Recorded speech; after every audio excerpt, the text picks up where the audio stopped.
There comes a point in every investigation, every series, where you hit something so staggering, so completely off the rails, that you have to stop. Just stop and regroup, because if you don't, you risk losing the forest for the trees, or in this case, the killers for the chaos.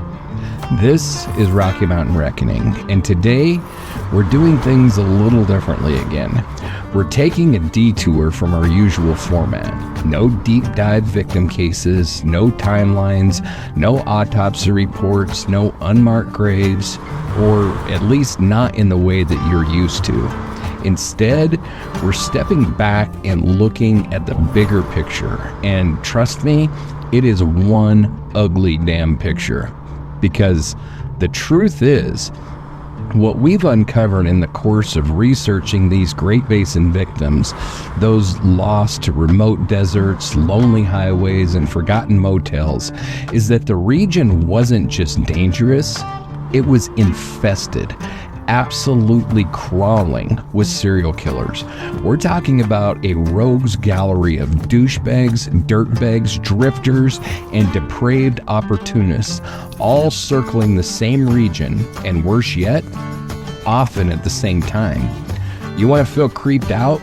Try realizing that from the mid-60s through the late 90s, you couldn't toss a cigarette butt in parts of Nevada, Utah, or Wyoming without hitting some asshat dumping a body in the brush.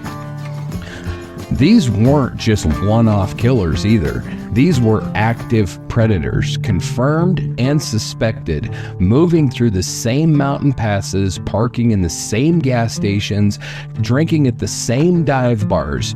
Some of them had patterns, others just fed off convenience and chaos, and all of them left a trail of destruction in their wake.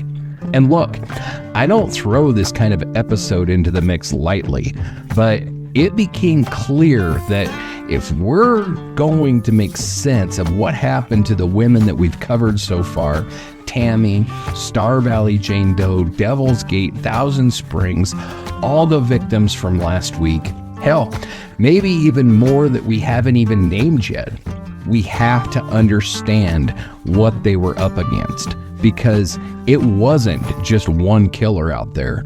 It's a whole damn infestation. There's no polite way to say it. The Great Basin during that area was a serial killer superhighway. You had Dale Wayne Eaton snatching women in Wyoming and keeping trophies in his yard like some kind of Walmart Hannibal Lecter. You had Ted Bundy prowling in Utah and Idaho, charming women into his Volkswagen and leaving bones in Wasatch. Gerald Gallegos and his equally demented wife were abducting girls near casino towns. Bobby Jack Fowler was working construction sites across Nevada and turning up in cold cases across borders. Joseph Naso, Israel Keys, Scott Lee Kimball. I mean, where do you even start? These weren't just freak occurrences. This was systemic, overlapping, and horrifying, and it changes the way that we have to approach these cold cases. Because if there were 5, 10, maybe even more serial killers with ties to the same geographic corridor, then we've got to reframe the entire era. And yeah, that makes things messier, but it also makes them make more sense. And let me be very clear here. I have no interest in giving any of these low-rent monsters the spotlight. This is not about glorifying some twisted mythology of evil geniuses. These weren't criminal masterminds. They were shit stains with tools and opportunity who thrived because no one was connecting the dots between counties, between states, between victims who were too young, too poor, too alone, or simply too invisible to matter to the systems that were supposed to protect them. I have absolute unfiltered disdain for these people. They're not fascinating. They're not complex. They're cowards, parasites. And the fact that so many of them got away with it for so long, well, that's a stain on every jurisdiction that shrugged and said, yeah, looks like she ran off. So today, we're going to pause, step back, and take a long, uncomfortable look at the landscape of fear that defined this region for over 3 decades. Because before we can truly investigate who might have killed our victims, we have to face the fact that the suspect pool is a damn sea, and it's filled with more than just rumors. While serial killers operated nationwide during the 1970s through the 1990s, the Great Basin region, particularly Nevada, Utah, Wyoming, and Idaho, saw a disproportionately high concentration of transient, undetected killers. Unlike urban hotspots like Los Angeles or New York, where serial crimes often triggered media and investigative pressure, the Great Basin offered remote geography, jurisdictional gaps, and a steady flow of vulnerable populations. Perfect conditions for predators to operate with near impunity.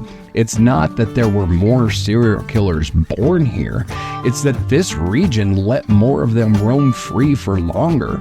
In other words, it doesn't just seem that way, it was that way. This is the episode where we take inventory, where we call them out by name, where we show you clearly, apologetically, that this wasn't just bad luck or coincidence. It was an epidemic of predation.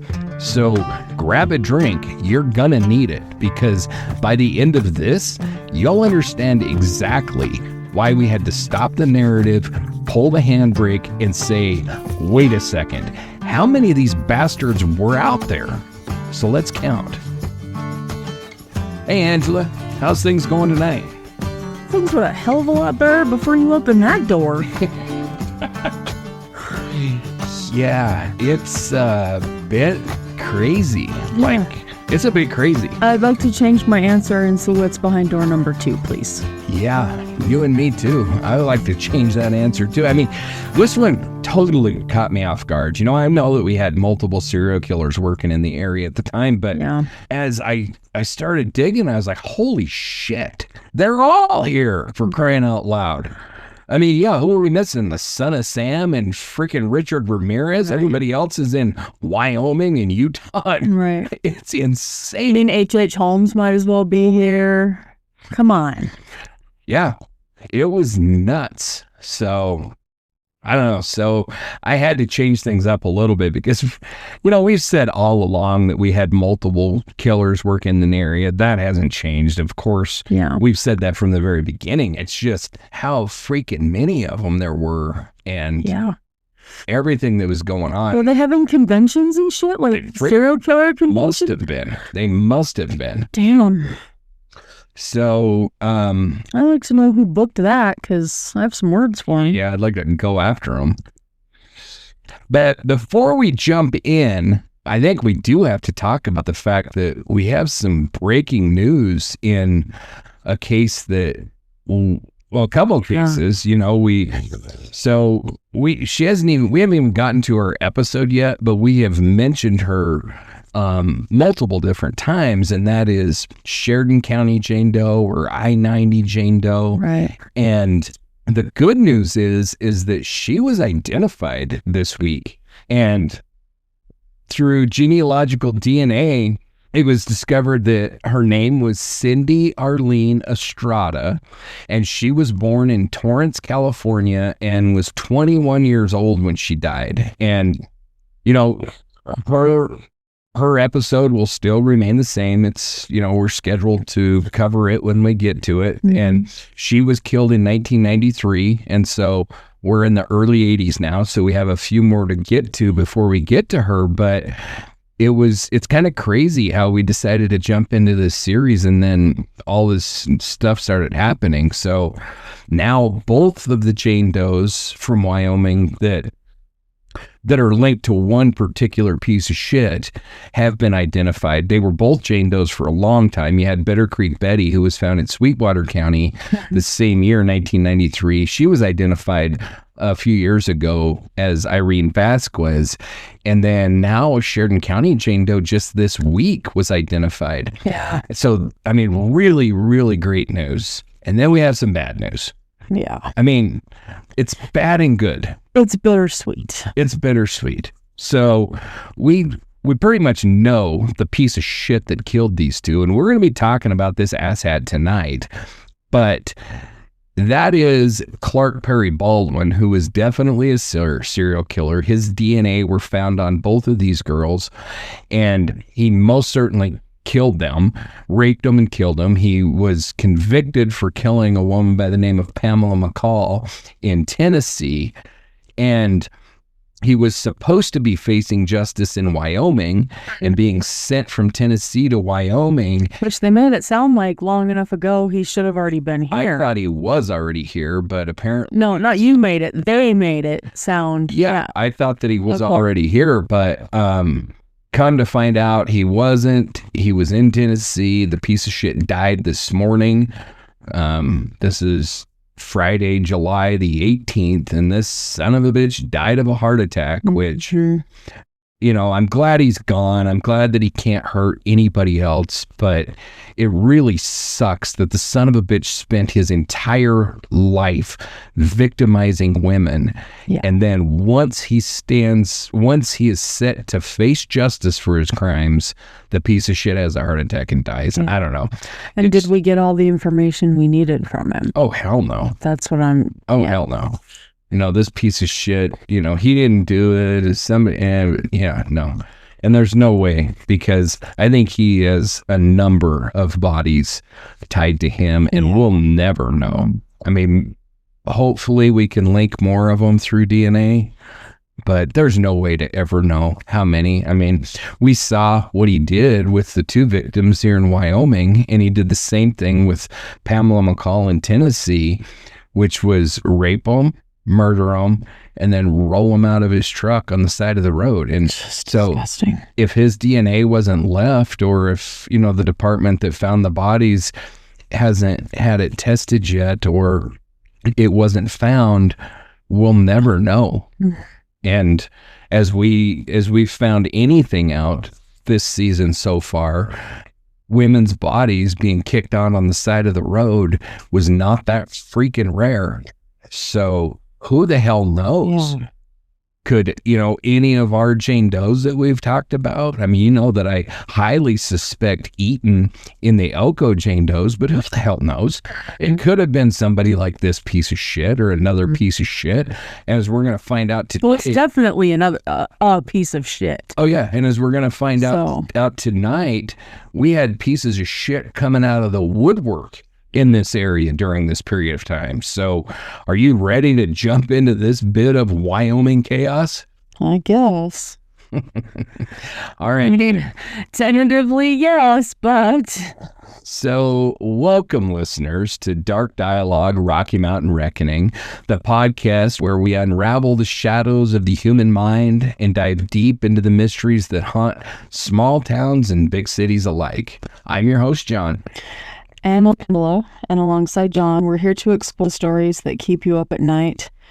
Tales of mystery, betrayal, and the kind of truth that doesn't just linger, it festers. Each episode, we go deep into the cases that refuse to stay buried, the voices that still echo through the canyons, the truck stops, and the windswept roads, and the questions no one wants to ask because the answers are just too damn ugly. So normally I say grab your headphones, but this time I'm going to say lock your doors. Yeah. Pour a stiff drink or a glass of wine, dim the lights, and settle in, because this is Dark Dialogue. And tonight we're stepping into something a little different. Angela, you know, like I said in the opening, this episode is not what we originally planned. You know, we were going to dive deep into another victim story, you know, talk about some case maps, discuss the patterns. And then the pattern got bigger and uglier and more dangerous than we thought. I do have a bright side for you, though. Yes. Do you know the amount of times in this episode you will get to be unfilteredly handing out the ass hat and the douchebag? Oh, man. Yes. Yes, there's no filter tonight on this one. No. It's filter-free Friday. There absolutely can't be a filter on this one. I mean, so that's the bright side, is 100% John unscripted. This is true. Yeah, of course, you kind of get that all of the time. I know, but I'm not you do calm it down a little bit because we have reverence for the victims. Well, this one, we're just talking about all the piles of shit. So, unfortunately, with as many piles of shit as we have to talk about, it means we have a lot of victims to discuss. Well, I know. I'm just saying. A lot of victims to discuss. So, I didn't really have you dive into any location details or anything for this show because, I mean, let's be honest, it would have been overwhelming, frankly. You know, we're talking about a whole freaking list of douchebags, and they come from all over the freaking place. They're transients. They've been all over the freaking world and back. So, you know, the idea that I could have had you shit in their wake. Right. The idea that I could have had you dig up location information relevant to all these pieces of shit is just totally unrealistic. It would have taken you forever. So we're just going to jump in. So let's not pretend that this guy needs an introduction, but we're going to give him one anyway, if only so we can drag his name through the gravel where it belongs. Ted Bundy, the so-called charming killer, the media's favorite psychopath, a walking, talking, narcissistic shit stain who smiled for cameras while dumping bodies across half the country. But what they don't talk about enough is this. Bundy didn't just haunt Seattle or Florida. He'd put down roots right here in the Great Basin. Utah, Idaho. He hunted here. He killed here. He was arrested here. The myth says he was brilliant. The truth? He was lucky, and law enforcement was slow. So today, we're torching the pedestal because in this part of the country, Bundy wasn't a headline. He was a local threat. So let's get into it. So when we're talking about this piece of shit, we got to start at the beginning. So January through March of 1974 were his first known attacks, and that was in Washington State. So he was living up there in Seattle, and he begins his murder spree with a string of disappearances in Washington. So those victims are Joni Lentz, January 4th, 1974. She survived an assault in Seattle. She was beaten, sexually assaulted with a metal rod. Oh. So not a Great Basin victim, but still. Then we have Linda Ann Healy, February 1st of 74. She was 21, abducted from the University of Washington dorm in Seattle, and her skull was found in 1975. Then we have Donna Gail Manson, March 12th, 1974, 19, abducted from Evergreen State College in Olympia. Body was never found. Then we have Susan Elaine Rancourt, April 17th, 1974. She was 22, abducted from Central Washington State College in Ellensburg. Her remains were found in 1975. Roberta Kathleen Parks, May 6, 1974, in Oregon. She was 20, abducted from Oregon State University in Corvallis. Her remains were found in 1974. Brenda Carol Ball, June 1st, 1974. 22, abducted from Burien, Washington. Skull was found in 1975. Georgianne Hawkins, June 11th, 1974, Washington. She was 18, abducted from University of Washington, Seattle. He confessed to her murder. Her body has never been found. Janice Ann Ott, July 14th, 1974, Washington, 23, was abducted from Lake Sammamish State Park in Washington. Her remains were found in 1974. In August of 74, this piece of shit moves to Salt Lake City for law school. So he enrolls at the University of Utah Law School and begins attacking local women shortly after his arrival. His victims in Utah: Nancy Wilcox, October 2nd, 1974. She was 16, abducted from Holiday, Utah. He confessed to that. Body was never found. Melissa Ann Smith, October 18th, 1974. She was 17, abducted from Midvale, Utah. Her body was found October 27th, 74 in Summit County. Laura Ann Aim, October 31st, 1974, Utah. She was 17, abducted from Lehi, Utah. Body found November 27, 1974 in American Fort Canyon. Carol DeRoche, November 8th, 1974, Utah. She was 18. It was an attempted abduction in Murray, Utah. She escaped and then testified against this piece of shit. Deborah Jean Kent, November 8th, 1974, 17, abducted from Bonneville, Utah. He confessed. Her partial remains were found in 1975. Obviously, all of these are Great Basin murders. And then August 16th, 1975, the piece of shit is arrested in Salt Lake City. He was pulled over during a suspicious driving stop. The police find a ski mask, rope, handcuffs, and an ice pick in his car, and he's arrested for evading arrest. And then he bonds out. And so from January to April of 1975, he goes to Colorado, and his victims in Colorado: Karen Eileen Campbell, January 12th, 1975. She was 23, abducted from Snowmass Village in Colorado. Her body was found February of 75. Julie Cunningham, March 15th, 1975, 26, abducted from Vail, Colorado. He confessed to her murder. Her body's never been found. Denise Lynn Olverson, April 6th, 75. She was 25, abducted from Grand Junction, Colorado. He confessed to her murder. Her body's never been found.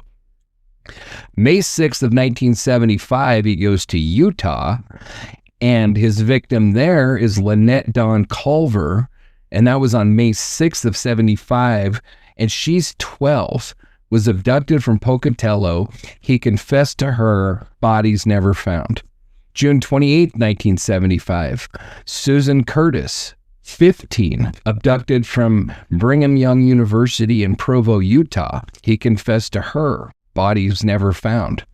February of 1976, the piece of shit is convicted of kidnapping in Salt Lake, found guilty, and sentenced to 1 to 15 years in prison. And then in January of 77, he's transferred to Colorado for the Karen Campbell murder trial. That's in Aspen. And then June 7th of 1977 is his first escape attempt, where the piece of shit jumps out the second-story law library window during a recess and hides in the mountains. He was caught 6 days later. December 30th, 1977 is his second escape, where he escapes through a hole in the ceiling of his cell. He travels undetected to Florida and then begins his final murder spree, which is outside the Great Basin. So January through February of 1978, he's in Tallahassee and Lake City, Florida. Margaret Elizabeth Bowman, January 15th, 78, 21, killed in the Chi Omega sorority, Florida State University, Tallahassee. Lisa Levy, January 15th, 1978, 20, killed in the Chi Omega sorority, Tallahassee. Kathy Kleiner, January 15th, 1978. She survived the Chi Omega attack. Karen Chandler, January 15th, 78. She also survived the Chi Omega attack. Cheryl Thomas, January 15th, 78, also survived near the Chi Omega house in Tallahassee. And then Kimberly Diane Leach, February 9th of 78, age 12, was abducted from Lake City, Florida. Her body was found April 1978. So in 1980, the son of a bitch is convicted of murder in Florida, sentenced to death for the rape and murder of the 12-year-old Kimberly Leach. And in 1989, the son of a bitch is put to death in the electric chair. So he confessed to over 30 murders, but likely committed over 100. Like we said, he was executed. The crowds outside were celebrating. They had signs that said, "Burn, Bundy, burn." They had buttons. They had shot fireworks off. They had Bundy burgers. I mean, it was a big celebration. I'm not all about that. I think it's kind of gross, but I can understand it. Mm-hmm. I mean, this freaking guy was an animal. Yeah. But we have to talk about his connection or potential connection to the Great Basin. Obviously, he has a connection. We know that he killed women in the Great Basin states. What was the whole theme, though? If he confessed, there was no body. Like, every time you said he confessed, no body found. He confessed, no body found. That was because a lot of... huge theme there. Yeah, that was because a lot of them where the bodies were found, they pretty much knew it was him, but they had a bunch of missing girls, and we're like, what about this one? And he's like, yeah, I killed that one. Oh, okay. So it wasn't necessarily like because they were linked. It was more like, we know the son of a bitch killed the ones where the bodies were found, but he confessed to the ones where they weren't. He confessed to over 30. But refused to say where those bodies were. No, I mean, he really did. How do I say this? Like, I don't want to make the guy sound like he really did kind of work with the FBI and stuff once he was in prison. Once it became obvious that he was going to die. But the biggest problem was the son of a bitch played a game with it, and he strung it out as long as he possibly could. And then when it was, his death warrant was signed and he was going to die, then he tried one last attempt and then started confessing in the hopes that the governor would at least prolong his execution, if not stop it altogether, so that he could work with the FBI to find all these bodies. And the governor of Florida was like, no, piece of shit, we're done with you. You're dead. And they put him to death. I think that if they would have allowed him to continue to play his stupid little games and travel around the country and point out bodies and stuff, he probably would have.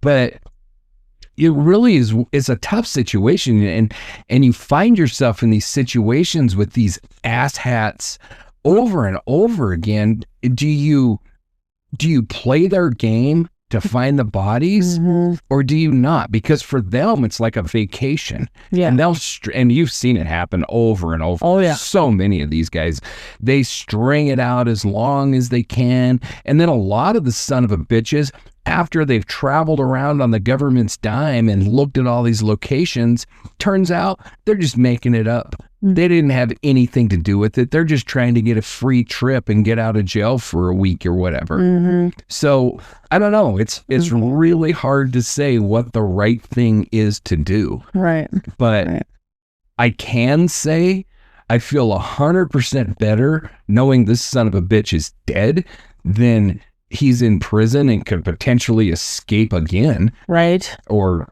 harm another prisoner or whatever. We know this animal can't hurt nobody else. And for me, that makes me sleep a little bit better at night. Okay. But we know that he traveled through the Great Basin states. And, we talked about last week the Rawlins rodeo murders in 1974. And we also talked about the fact that I feel really confident that Royal Russell Long is a really prime suspect. But Bundy has been eyed for those killings ever since 1974. And he is still a major suspect in those Rawlins rodeo murders. And then he's also suspected of Anne Marie Burr, August 31st of 1961, who was 8, abducted from Tacoma, Washington, and she is suspected as Bundy's first victim. He would have been 14, but Jeez. We don't know.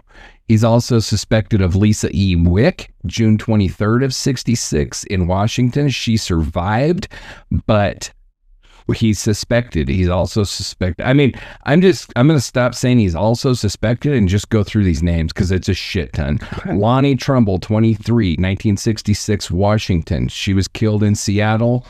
Rita Curran, July 19th, 71, in Vermont.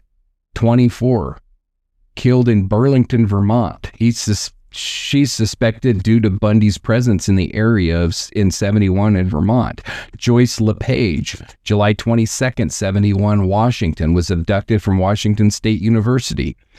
Rita Lorraine Jolly, June 29th, 73, Oregon. She was 17, abducted from Westland, Oregon. No body found. Vicki Lynn Holler, August 20th, 73, Oregon. 24, abducted from Eugene, Oregon. No body found. Catherine Mary Devine, November 25th, 73, 14, abducted from Seattle. Body found. Brenda Joy Baker, May 25th, 74, Washington. 14, abducted from Puyallup, Washington. Body was found. Sandra Jean Weaver, July 1st, 74, 19, abducted from Salt Lake City. Body found in Colorado. Carol Valenzuela, August 2nd, 74, Washington. 20, abducted from Vancouver, Washington. Body was found. Nancy Perry Baird, July 4th, 75, Utah. 23, abducted from Layton, Utah. No body. I mean, so when we're talking about this piece of shit in the Great Basin, we have 6 confirmed Great Basin victims. We have 5 in Utah. Then we have Idaho and Colorado, and then we have at least four that he's suspected of in the Great Basin, with the Rollins Rodeo murders in 74.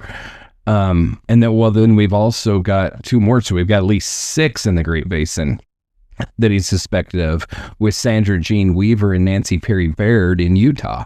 So, and this son of a bitch killed by bludgeoning, strangulation. We know he has at least over 30 victims. And like I said previously, likely over 100. We'll never know. Jeez. But yeah. So that's that piece of shit. And, you know, he's a serial killer where you mention the name, everybody knows who Ted Bundy is. He's gotten probably more publicity than all the other serial killers combined. And I don't know, he's always talked about as this handsome, smart guy. I mean, first of all, I don't think the dude is handsome. And if you ever watch him making a total ass of himself when he stood at as his own lawyer in Florida, yeah, the guy's a freaking moron. I mean, is he smarter than, you know, somebody that has an IQ of 75? Well, yeah. I mean, he was a law student. He sure wasn't an idiot, but he wasn't like this brilliant, you know, prodigy. Yeah, he wasn't. He just really wasn't all that. All right. So then next we have Richard Ramirez. No, That's not Ramirez. Rodney Acala. Oh, okay. Also known as the dating game killer or the dating game predator. He was active from 68 to 79, possibly longer than that. He has 8 confirmed victims, with estimates that range from 30 to over 130. He died in prison in 2021. Thank God and hallelujah we get rid of another piece of shit. So if Ted Bundy was the golden boy of serial killer media hype, Rodney Acala was the grease-stained game show version. The creeper hiding in... Literally. The creeper hiding in plain sight with a camera and a fake smile.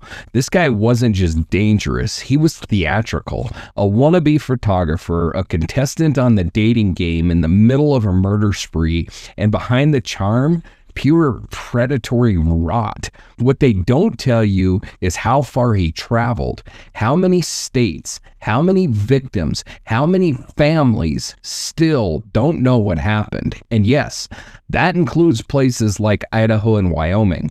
The Great Basin wasn't some scenic detour. He was part of the hunting ground. He didn't just kill, he posed them, he photographed them, he collected their images like trophies, and many of these women still haven't been identified. Many of these women. So, let's talk about Rodney Alcala, the pervert with a Polaroid and a body count, and the shadows that he left behind in the basin. So 1968 is his first known attack in Los Angeles, California. He attacks and rapes 8-year-old Talee Shapiro. She survives. Alcala flees and ends up on the FBI's most wanted list. This begins his years of transcontinental evasion. So again, we got to go through his list of victims. So number 1 is Cornelia Michael Creeley. June 12, 1971, 23, a TWA flight attendant. She was strangled in her Manhattan apartment. Her body was found June of 1971. He was convicted of her murder in 2011 because of DNA and bite mark evidence.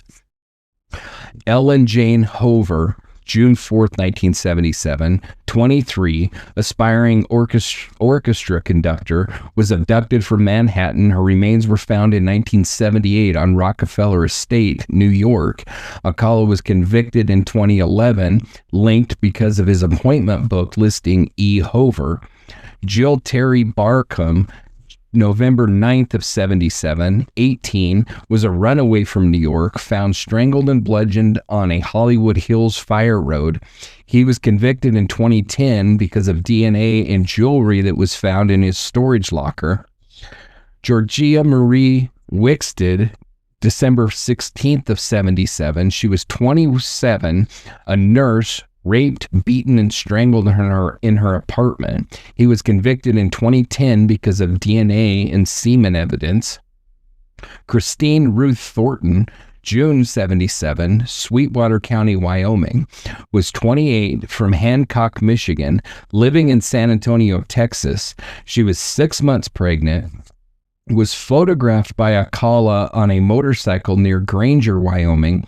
Her remains were found April 6th of 82 by a rancher, was identified in 2015 through DNA and Sister Kathy's recognition of Alcala's photo. He was charged in 2016, but then the charges were dropped because the piece of shit died. Charlotte Sue Lamb, June 24th of 78. 31, legal secretary, raped, beaten, and strangled in a laundry room. He was convicted in 2010 because of DNA and jewelry found in his locker. Jill Ellen Parentu, June 14th, 1979, Burbank, California, was 21, computer key punch operator, raped and strangled in her apartment, convicted in 2010 because of DNA and blood evidence.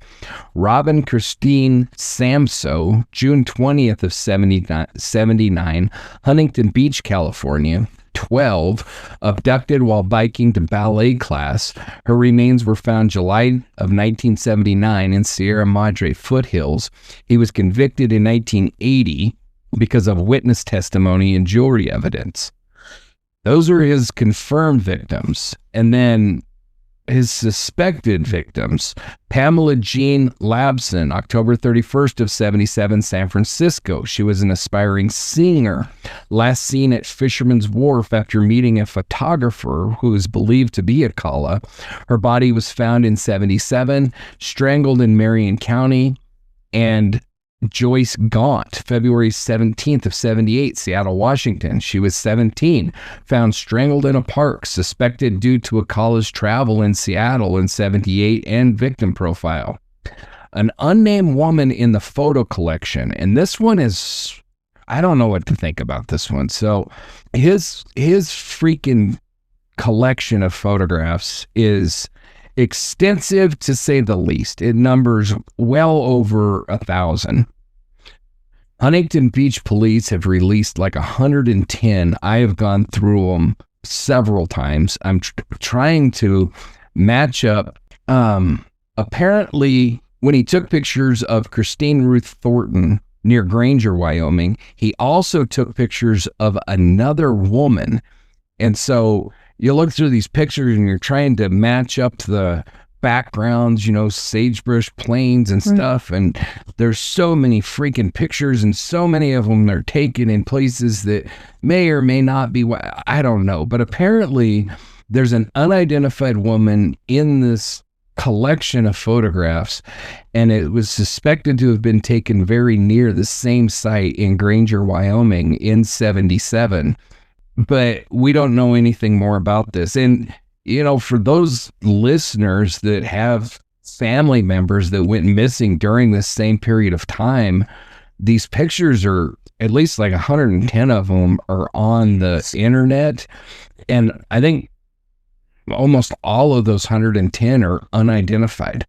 We don't know if they're victims or if they're not victims. We just know that this piece of shit had pictures of them. And at least the one in Wyoming was identified by her sister and confirmed. I mean, her body was found in that area. So she was a Jane Doe for the longest time until her sister recognized her photo, and then they put everything together and realized who she was and that he had her picture in his collection, and it had to have been just shortly before she was murdered because it was in Wyoming, and she was not from Wyoming. Like I said, she was from San Antonio, so she was traveling through, I can't remember where she was headed, but she was on a trip and somehow ran into this piece of shit, and he killed her. And so, if there's somebody that's missing people from that period of time, I encourage you to look through those photos and see if your missing loved one is in there. And Huntington Beach Police Department apparently has like however many thousands of pictures. So who knows? So he was taking pictures before he killed them? Yes. And then after? I don't know about after, but before. Okay. He like posed as a photographer, and that's how he got a lot of these women to trust him, was by saying that he was a photographer and he was gonna take pictures, make them famous, blah blah blah blah blah. And so okay, I remember that part. I just couldn't remember if he did the pictures before and after. I'm not aware of any after. There is one picture that I saw from his collection where this woman is like hanging upside down. She looks very uncomfortable. I don't know if I don't know, because you're just looking at pictures. There's no context. Mm-hmm. Most of them, a lot of them are like laughing, having a good time. Most of them are smiling. You can tell that they're not, feeling threatened at that period of time. So I think it was all his ruse. And he's not the only piece of shit that he has used that ruse over the years, but maybe most successfully, because we're talking thousands that at least he photographed. I seriously doubt that he killed thousands, but he's suspected in over like 130. So his numbers could be, and it was a very long period of time. It was years that he was out hunting. So, right. And then, like I said, on July 24th of 2021, the son of a bitch died. So, sayonara. I mean, I got nothing good to say about him. I'm super happy that he's dead. And if that makes me a bad person, so be it. I'll take it. I'm not going to argue. And then there's evil. And then there's Gerald and Charlene Gallego, a predator couple, a sadistic duo, and absolute proof that monsters don't always hunt alone. Gerald was already a walking red flag, an ex-con, a serial rapist, and just an all-around bottom shelf excuse for a man. Charlene, she was college educated, soft-spoken, and yet somehow thought being his personal kidnapping assistant was a good use of her time. Together, they lured young girls into vans using fake job offers or the promise of a ride. What followed was brutal sexual assault, torture, murder. And it didn't just happen in California. One of their victims was last seen in Lovelock, Nevada. Her body was found dumped in a shallow grave in the desert. That's Great Basin soil. And it matters because this wasn't a random spree. This was a systematic, coordinated string of murders that spanned California, Nevada, Oregon, and beyond. And Charlene wasn't some battered, broken puppet. She was an active participant until the walls closed in. So, when we talk about danger in the Great Basin during the late 70s, the Gallegos weren't just passing through. They were operating, and their story is one of the darkest chapters in this already brutal landscape. Let's break down how these two asshats did what they did and how many lives it cost. If you want a walking case study in unrepentant human garbage, meet Gerald Armand Gallego. By the time he was 30, Gerald had already racked up a criminal resume that would make a parole board puke. We're talking about armed robbery, burglary, assault, rape, you name it. He was the son of a convicted murderer who was executed at San Quentin, and instead of learning from that, Gerald seemed determined to outdo him, a real overachiever. His entire life was about domination, hurting people, controlling them, using violence to feed whatever empty pit of entitlement he carried around. He wasn't a genius. He wasn't charming. He was just violent, manipulative, a control freak asshat who knew how to lie, threaten, and overpower. But here's the thing. He didn't become a serial killer alone. He needed someone to help him lure the victims, someone people wouldn't suspect. And then he met Charlene. Now, if Gerald was the hammer, Charlene Gallego was the velvet glove that handed it to him. Charlene was smart, a straight-A student, upper middle-class background, college educated, not exactly the resume that you'd expect from a woman who would go on to help kidnap and murder young girls. But somehow, she traded ambition for obsession, specifically obsession with Gerald. When they met in the late 1970s, Gerald was twice divorced, twice convicted, twice the age of someone that she should have even talked to. But Charlene wasn't repelled. She was hooked, and she quickly became his accomplice. Together, they developed a routine. She would help lure the girls, teenagers, often hitchhikers or girls at a mall, by pretending to be friendly, offering them jobs or rides. Once the girls got in the van, Gerald took over. The assaults, the murders, the dumping of bodies in remote places, including right in Nevada. Charlene claimed that she was abused and scared, but make no mistake, she helped, she enabled, and she only talked when the walls came down and she needed a plea deal. Yeah. They weren't soulmates, they were co-conspirators, and the blood on Gerald's hands, well, she helped spill it. Gerald Gallego died of cancer in 2002 while on death row at Nevada State Prison. And this is a tough one. As hard as it may be to stomach, which is hard as hell, Charlene Gallego was released from prison in 1977 after serving 16 years and has since changed her name and disappeared from public view. So, Wonderful. let's talk about their known and confirmed victims. Kippy Vaught, September 11, 1978, Sacramento, California, was 16, was abducted with Rhonda Scheffler from the Country Club Plaza Mall. Charlene lured them into a van with promises of marijuana and money. Gerald raped them repeatedly in Baxter, California. The next day, in Slow House, California, Gerald struck Vaught with a tire iron and shot her in the head with a .25 caliber pistol. When she moved, he fired 3 more shots, killing her. Her body was found in a ditch.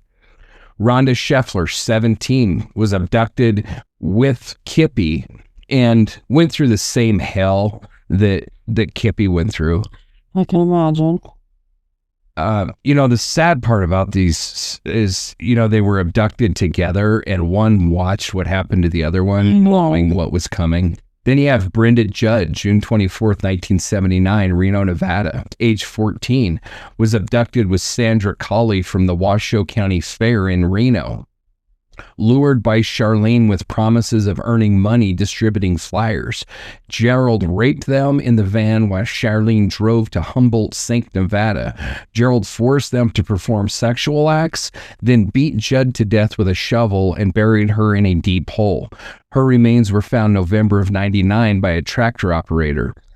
Sandra obviously was kidnapped with Brenda. The same kind of awful shit went on there. Stacy Ann Redican, April 24th, 1980, Central Heights, California, was 17, abducted with Carol Chipman Twigs from the Sunrise Mall, Citrus Heights, California. Charlene lured them into the van. Gerald sexually assaulted them, then bludgeoned both to death with a hammer in Limerick Canyon, Nevada. Their bodies were found July 27, 1980. Linda Teresa Aguilar, June 6, 1980, 24, and was 4 months pregnant. She was hitchhiking in Port Orford, Oregon, accepted a ride from the Gallegos. Gerald threatened her with a .357 caliber revolver, raped her, struck her with a rock, and strangled her with a nylon cord, buried her in a shallow grave, possibly while she was still alive. Her body was found June 22, 1980. Virginia Mulkel, July 17, 1980. She was 34, abducted from the parking lot of the Sail Inn in West Sacramento, where she worked as a bartender. Gerald and Charlene, acquaintances of Mokel, waited after closing. Gerald raped her at their apartment, then strangled her with a nylon cord while Charlene drove to Clarksburg, California. Her body was found October of 1980, bound with cord loops indicating strangulation. Craig Miller, November 1st, 1980, 22, abducted with his fiancée, Mary Elizabeth Sowers, from Sacramento Shopping Center after a fraternity party. Gerald forced them into the car at gunpoint with a .25 caliber Beretta, shot Miller 3 times in the head near Bass Lake, California. His body was found later. His fiancée, Mary Elizabeth Sowers, was abducted with him, like we said. Gerald raped her in their apartment, then shot her in Placer County, California, in a field. Her body was found near Loomis, still wearing her dress from the party. Jeez. Then his suspected victims. The Gallegos are suspected in additional murders, with one strongly linked case in Nevada. Sources suggest up to 11 additional victims, with the following being suspected. Sandra Butler, June 1978, Reno, Nevada. Unknown age, she was likely a teenager. She disappeared while biking at the Washoe County Fairgrounds in Nevada, where the Gallegos were present. Authorities believe that she was their first victim, lured by Charlene, but neither confessed and no conviction occurred. Her remains were never found, but foul play was suspected. So these couple of freaking animals, I mean, the fact that she was released from prison pisses me straight off. Yeah. She played the victim card and she helped locate some of the bodies. Yeah. And she did 16 years. Now, would she ever killed anybody if it wasn't for him? No, probably not. And is she going to go out and kill people? No, probably not. But the bitch helped kill a lot of girls in awful ways. And she should have died in prison at the very least for what she did. Yeah, getting to change your name and start over. Yeah. And we're not talking about somebody that was beaten and forced to do this shit. She did it of her own accord. Absolutely disgusting. Warren James Bland isn't a household name, and frankly, that's the way cowards like him prefer it. No spotlight, no nickname, just a predator hiding in the cracks. But make no mistake, he was dangerous. A convicted rapist, a drifter, and a suspected serial offender who left a trail of violence from California to Nevada to Arizona. In the late 1970s and early 80s, Bland was bouncing between prison cells and parole boards like a human ping pong ball, and every time he got out, someone got hurt. He didn't kill for headlines, he killed because he could.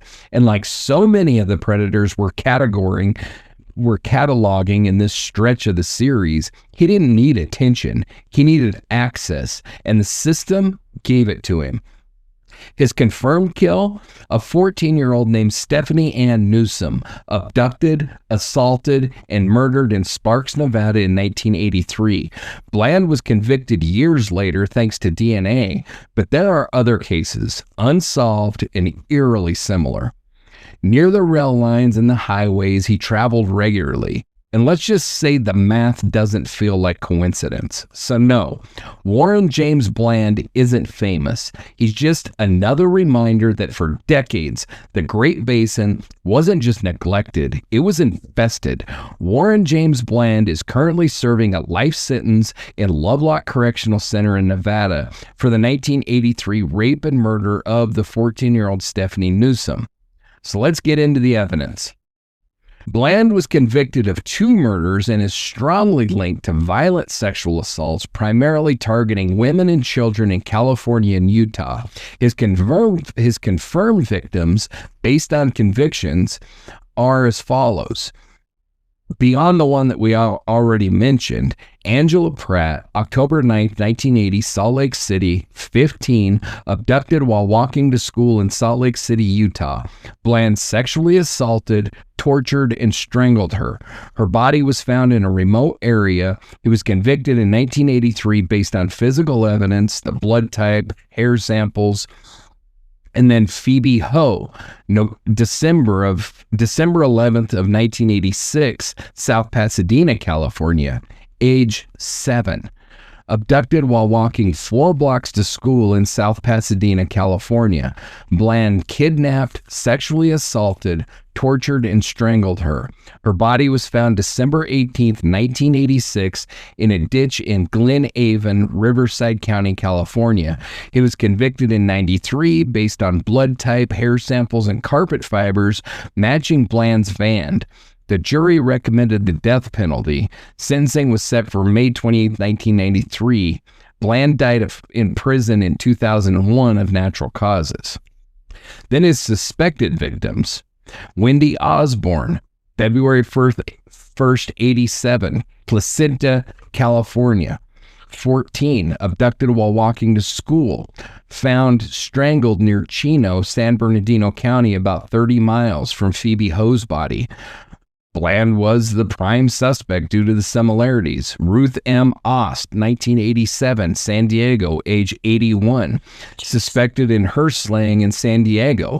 Limited details are available. Bland was named as a suspect by the San Diego police, but no charges filed due to a lack of evidence. Her age deviates from Bland's typical young female victims, but his violent history includes attack on women across the board. And then several unspecified additional victims from the 1980s up through 93. So this guy's all over the freaking place. He's tied to Nevada, possibly Utah. I mean, he's a freaking animal. That's just all there is to it. And then this son of a bitch is even hard to discuss. As if any of them were easy. This guy's worse than all of them. If there's a face for failure in the American justice system, it is Samuel Little. 90 plus confessions, nearly all of them backed by evidence. And yet this guy spent decades floating through arrests like a ghost, assaults, rapes, murders, and walking out the front door over and over again. Samuel Little is now considered the most prolific serial killer in U.S. history. And how did he do it? He targeted the vulnerable, women on the margins, sex workers, drug users, women of color, the people law enforcement barely looked for and rarely believed. And yes, he made his way to the Great Basin, Nevada and Utah, cold cases in Las Vegas, North Las Vegas, and possibly Salt Lake City bear his signature. Strangulation, no obvious signs of a struggle, dumped in secluded areas, and his hand-drawn maps, they included Nevada highways and unnamed victims he remembered by face, but not by name. He didn't need headlines. He needed opportunity. And the basin, disconnected jurisdictions, remote towns, transient populations gave him exactly that. Samuel Little didn't operate in the shadows. He was ignored in plain sight. And the cost? Dozens, maybe hundreds of dead women. Samuel Little, thank God, died on December 30th, 2020 at the age of 80 while serving a life sentence without parole at the California State Prison, Los Angeles County. Let's break down how that was even possible. So, his confirmed victims, I'm going to go through these pretty quickly because, there's a shit ton. So, Mary Jo Brosley, December of 71, age 33. Linda, and let me just say that the guy pretty much killed the same way across the board, strangled and left their bodies. So I'm not going to go over it on each one of these. So Linda Bennett, 82, Los Angeles, California, 38. Carol Efford, 82, Los Angeles, California, age 41. Guadalupe Apodaca, 1982, Los Angeles, California, age 46. Audrey Nilsen Everett, August 14th of 89, age 35. Unidentified black female, 1982, Las Vegas, Nevada, estimated 20 to 30. Unidentified black female, 1982, Las Vegas, Nevada, estimated age 25 to 35. Unidentified black female, 1982, Las Vegas, Nevada, estimated age 20 to 30. Patricia Parker, October of 87, Chattanooga, Tennessee, age 30. Mary Ann Jenkins, 1991, Chicago, Illinois, age 32. And then, the guy drew pictures of his victims. Yeah. And then police would take these pictures and try to find a matching body or missing person. He confessed to murders in 19 states, with over 50 of them being confirmed by the FBI. Beyond the named victims that I just went through, confirmed cases from 1965 to 2000 include 16 in California, 8 in Florida, 6 in Ohio, 4 in Mississippi, 3 in Texas. Other states with confirmed victims are Arizona, Arkansas, Georgia, Illinois, Kentucky, Louisiana, Maryland, New Jersey, New Mexico, South Carolina, and Tennessee, averaging about 1 to 3 victims per state from 1970 to 1997. And then he is tied to the Great Basin, definitely with his Las Vegas, Nevada killings, and very likely Utah. So his confessions include 93 murders, with 43 unmatched as of right now due to missing remains or vague details. But it's suspected that this piece of shit killed from 1965 to 2000, and on a pretty continual basis. And so, it's so bad. I can't remember what state he was in, but he was strangling a woman in his back seat, and the cop pulled up, and he was able to convince the cop that it was a prostitute he was just arguing with. Jeez. I mean, it's insane how this guy was let just slip through the cracks and continue to kill for all those years. 65 to 2000. And so, how did he become the most prolific serial killer in the United States? Time. I mean, he killed for that many years. And the biggest thing that he had going for him is he was always on the move. So he was killing in one state, and then he was on to another state. But the piece of shit, if you look into him, he had a girlfriend that helped him and knew what he was doing and was with him on several different occasions. I mean, it's unreal. And then as we move on, if there was ever a case that screams, how many bodies are we not finding? It's Larry Hall. Soft-spoken, awkward, Civil War reenactor by day, suspected serial killer by night. Hall is one of those creeps who almost faded into the background until investigators started connecting dots, dozens of them across at least 11 states. And yes, that likely includes Nevada and Utah and Wyoming. He confessed to killing as many as 40 women, then recanted, then hinted there were even more. His MO? He'd abduct women from small towns, fairs, college campuses, rape, strangle, dump, disappear. And because he worked as a janitor and traveled for reenactments, he could pop up anywhere, do unthinkable things, and vanish without leaving a trace. Larry Hall is currently serving a life sentence in Butner Federal Correctional Institution in North Carolina, but not for murder, just for kidnapping. And yet, law enforcement believes he may be one of the most prolific serial killers in modern U.S. history. So let's dig into the dark, scattered trail of Larry Hall and what might still be hiding in the basin. Larry Hall was convicted of one murder and is strongly suspected in up to 40 to 50 others, primarily young women across the Midwest and the Great Basin states. His confirmed victims are limited due to his recanted confessions and lack of physical evidence in many cases. So following is a list of confirmed victims and organized chronologically with the Great Basin areas and specifically Wyoming ties.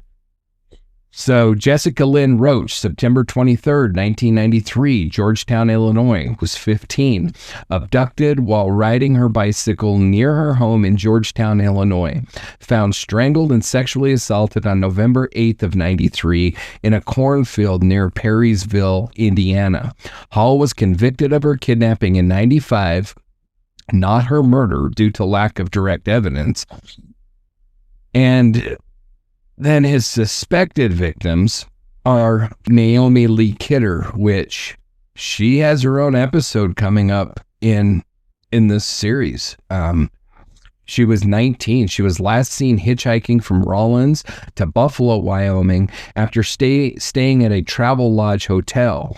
Her remains were found September 10th, 1982 in Natrona County, Wyoming, strangled with a wire ligature. She was identified in 93 by dental records. Hall is the prime suspect due to a document that was found in his possession with her name on it. His presence in Wyoming during 1982, and his MO, strangling young women and leaving them on highways. No charges were filed due to his recanted confession and insufficient physical evidence.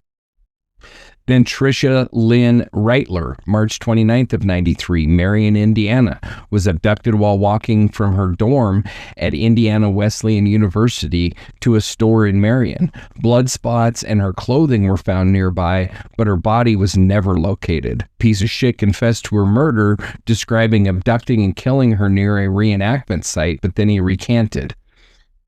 Lori DePease, August 19th of 92, Menasha, Wisconsin, disappeared after leaving her job At Fox Valley Mall, her car was found in a parking lot with the driver's door open. Piece of shit confessed to abducting and killing her, claiming he dumped her body in a river, but then he recanted. Wendy Felton, 87, Indiana, age 16, disappeared from Marion, Indiana after leaving home to meet friends. Piece of shit confessed. Then he recanted.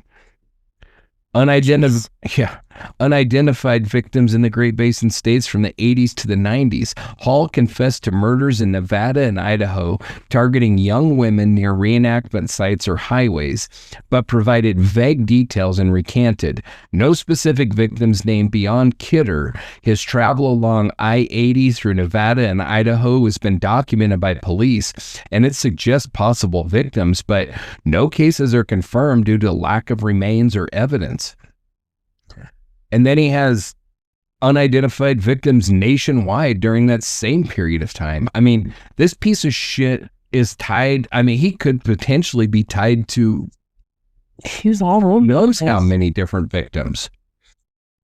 Oh, I told you needed a strong drink for this. No, you couldn't handle it. All right. So This guy. let's circle back to a name that you've already heard on this show, Royal Russell Long. We covered this douchebag the last time, but if we're talking about serial predators who haunted the Great Basin, we'd be remiss not to drag him back into the lineup where he belongs. Long was a trucker, a drifter, and a serial liar who used his job to scout victims across Wyoming, Nevada, Colorado, Oklahoma, all over the damn place. He operated like a lot of these guys did, offering rides, jobs, some kind of promise, and then turning violent the second that he had his victims isolated. He was convicted for the 81 kidnapping and presumed murder of Sharon Bald and suspected in multiple others, including, again, the Rawlins rodeo murders that we talked about when we were discussing Bundy. Mm-hmm. Also, 2 Oklahoma girls who vanished from a state fair.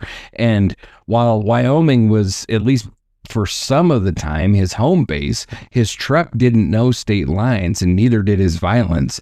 And like too many of these monsters, Long died before facing the full weight of what he did. So yeah, we've talked about him before, but when you zoom out and see how many women went missing along the same interstates that he drove, the picture gets even darker.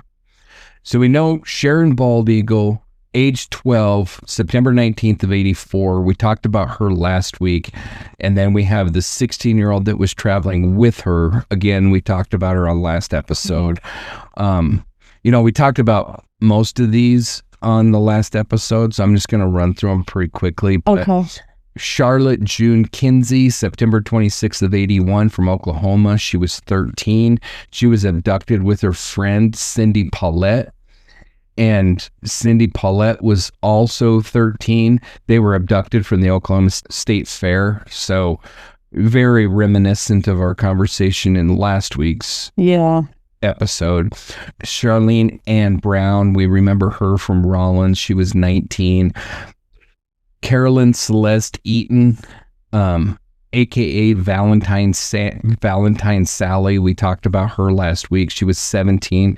She was last seen alive at the Monte Carlo truck stop in Ash Fork, Arizona.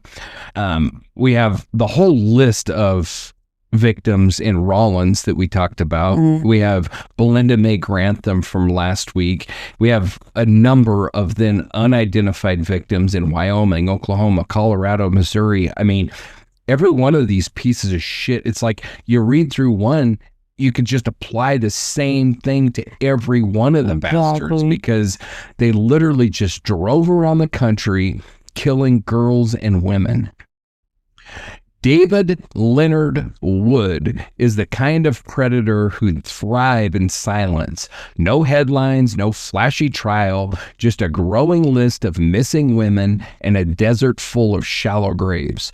Wood operated out of El Paso, Texas, but his proximity to New Mexico and southern Nevada and his connections to transient communities and sex workers pull him directly into the orbit of what we're calling the Basin Killers. His MO, It fits the pattern that we've seen over and over again.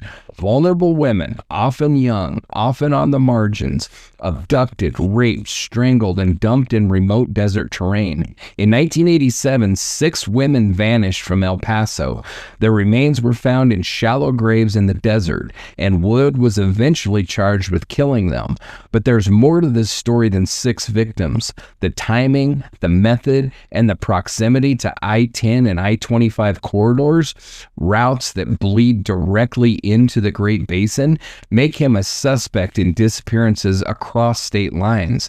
And when you look at his history of rape convictions before the murders, it's clear this wasn't an escalation, it was a continuation. David Leonard Wood isn't a question mark. He's a damn exclamation point.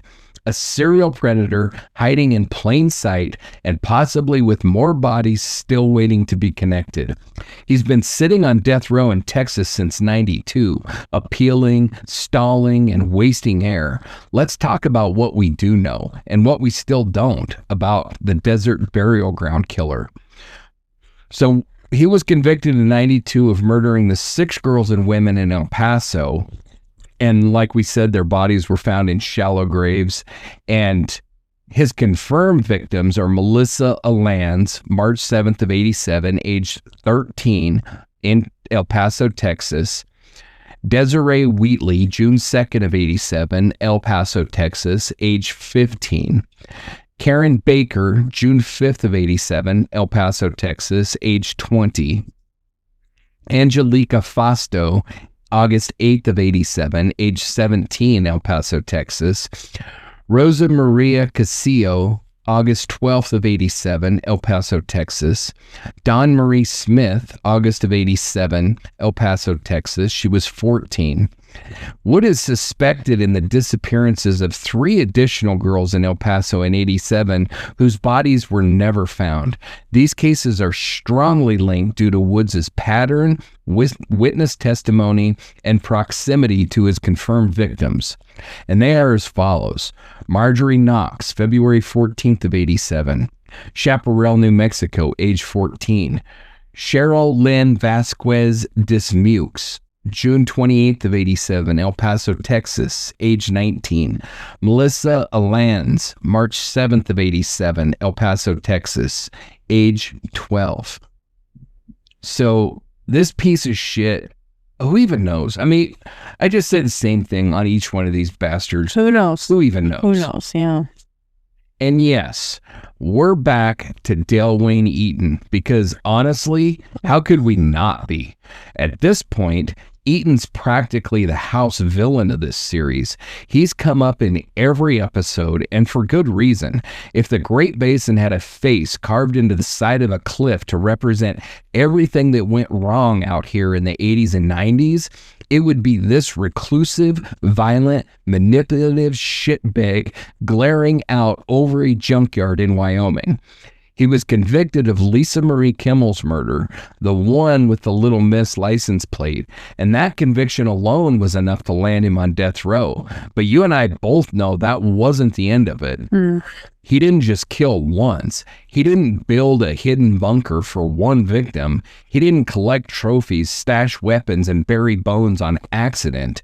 Eaton was a predator who operated comfortably in the rural isolation of Wyoming. And the more you zoom out, the more you realize how many disappearances line up, how many Jane Does, how many she probably ran off cases suddenly look a lot more like Eaton territory. And here's the part that still burns. This piece of shit is still alive. The courts commuted his death sentence to life in prison in 2022. No justice for Lisa, no answers for the other families, just Eaton sitting in a cell refusing to talk, dragging the truth to the grave 1 year at a time. So yeah, we've talked about him before. We're gonna talk about him again because there's a pattern to this predator map we're building. Dale Wayne Eaton is the one the rest of them orbit around. So let's keep going. His known victim is Lisa Marie Kimmel. On March 25th, 1988, she was 18 years old and was abducted while driving from Denver to Cody, Wyoming. His suspected victims, Star Valley Jane Doe, 72, Elko County, Nevada. We've already had her episode. Devil's Gate Jane Doe, 72, Elko County, had her episode. He's also a viable suspect for the Rollins murders that we talked about last week. Yeah. I put him below Royal Russell Long, but who the hell knows? That's the theme of our story today. Yeah. Then you've got Thousand Springs Jane Doe. We had her episode.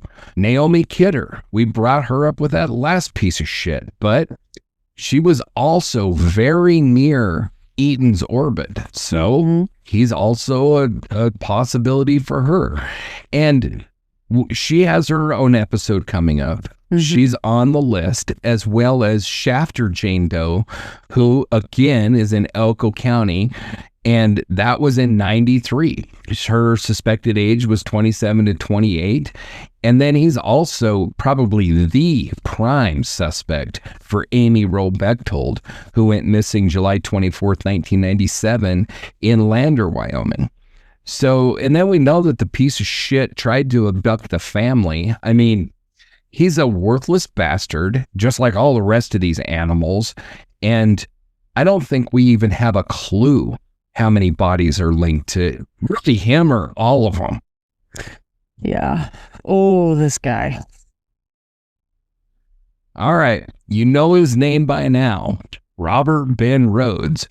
We've already talked about him in multiple episodes, and frankly, I hate that we have to keep talking about him. But if we're mapping the predators who turned the Great Basin into a hunting ground, Rhoades isn't just on the list, he's etched into it.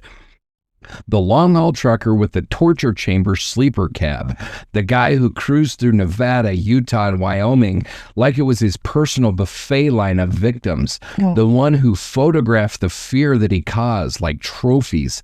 We've covered what he did, but now we're stepping back and seeing how many highways he owned, how many victims likely haven't been found, and how often his routes lined up with the disappearances we're trying to make sense of. Rhoades didn't stalk a city. He stalked an entire region. His logbook was a map of missing women in the basin. It's covered in red flags. He's currently rotting away in Illinois State Prison on a life sentence. No parole, no second chances, but the damage, that's still unraveling. So yeah, we've talked about Rhoades, and unfortunately, we're not done yet. Yeah.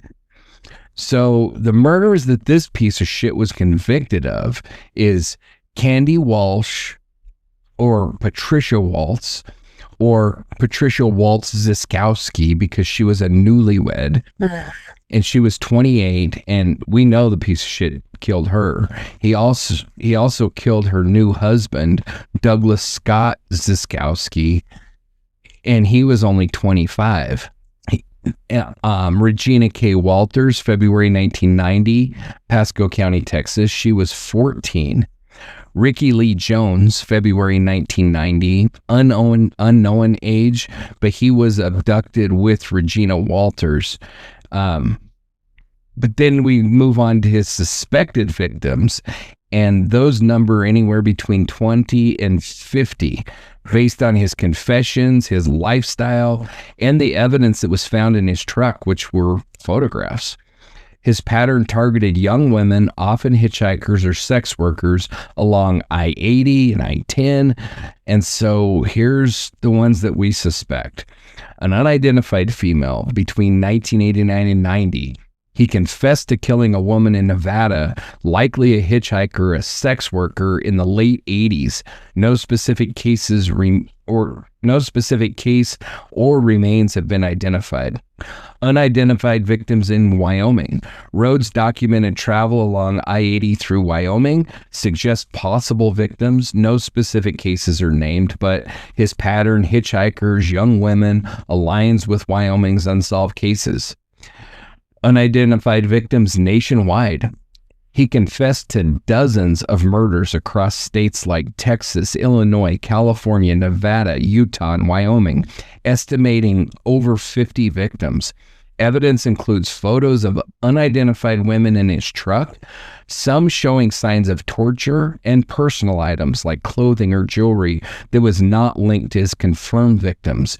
Suspected in cases like the hitchhiker murders in Texas and California, but no specific names or remains that are confirmed beyond the ones that we already talked about. And now this next piece of shit. So I'm going to read it like I wrote it. And then, like we already said at the beginning of this episode, the piece of shit died today. So yeah. I don't know. If I drank, I think I would be headed to the bar to celebrate after this, that this asshole is out of the world. Yeah. And that would be Clark Perry Baldwin. So we're going to bring back another name that we've covered before. He was a long-haul trucker and a serial predator, and one more reason that the Great Basin was a death zone for too many women in the 80s and 90s. Baldwin isn't speculation. He's confirmed. Arrested in 2020, decades after DNA finally caught up with him.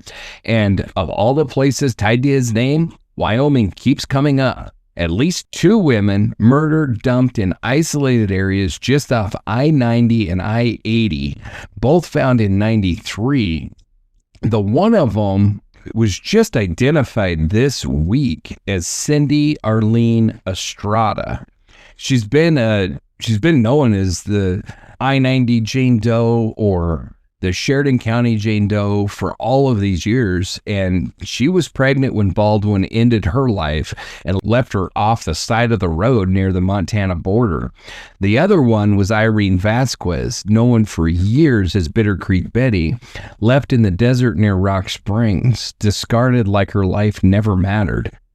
He's not just charged with their murders, he's the only solid lead that the cases have ever had, and just like with so many of the predators we're profiling, his trucking routes ran straight through Nevada, Utah, Idaho, Wyoming, right through the dark heart of the basin. And with gaps in his timeline and victims still unidentified, it's hard not to wonder how many more names should be attached to his. The piece of shit's dead. I know I have it written that he's in prison, but in jail, he's not. He's dead. If there's a good thing, he's done with him. Yeah. So, but we know that he also killed Pamela Rose McCall March 10th of 91 in Spring Hill, Tennessee. He was convicted of that. And she was found in the woods off Interstate 65 in Spring Hill, Tennessee, near a highway exit. It's the same freaking story.